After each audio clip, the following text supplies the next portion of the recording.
ഇന്ന് പരിചയപ്പെടുത്തുന്നത് ഒരു വ്യത്യസ്തമായ രീതിയിലുള്ള ഒരു മാങ്ങ ഉപ്പിലിട്ടതാണ്.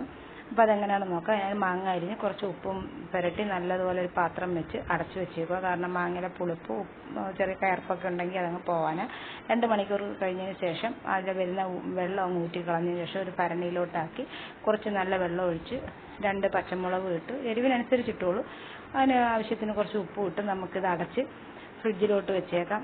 അപ്പോൾ ഒരാഴ്ച 2 ആഴ്ച 1 മാസം വരെ ഇതിരുന്നോളും. അപ്പോൾ നമുക്ക് കുറേശ്ശെ എടുത്ത് ഒരു പാത്രത്തിലോട്ടാക്കി അതിൽ കുറച്ച് വെള്ളവും കൂടെ എടുത്തോണം. അപ്പോൾ നമുക്ക് ഉപ്പിലിടാൻ ആവശ്യമായ മഞ്ഞൾപ്പൊടി, മുളക് പൊടി, ഉലുവാപ്പൊടി, കായപ്പൊടി എന്നിവ ചേർത്ത് ഉപ്പ് ഇതിനകത്ത് കാണുന്നുണ്ട്, ഉപ്പ് നോക്കിയിട്ട് വേണം ഉപ്പ് ചേർക്കാൻ. ഈ വെള്ളത്തിൽ തന്നെ മിക്സ് ചെയ്ത് കടുക് വറുത്ത് അതിലേക്കിട്ട് നമുക്ക് നല്ലതുപോലെ ഇതൊന്ന് തിളപ്പിക്കുക. എന്ന് വെച്ചാൽ നല്ലോണം അങ്ങ് തിളയ്ക്കേണ്ട, സൈഡൊക്കെ നല്ലോണം തിളച്ചൊന്ന് വരുമ്പോഴത്തേക്ക് നല്ല കുറുകിയ ചാറോടുകൂടി ഇത് കിട്ടും. ചോറിനും കഞ്ഞിക്കും ഒക്കെ നല്ല മാങ്ങയാണ്. എല്ലാവരും ഒന്ന് ട്രൈ ചെയ്യും.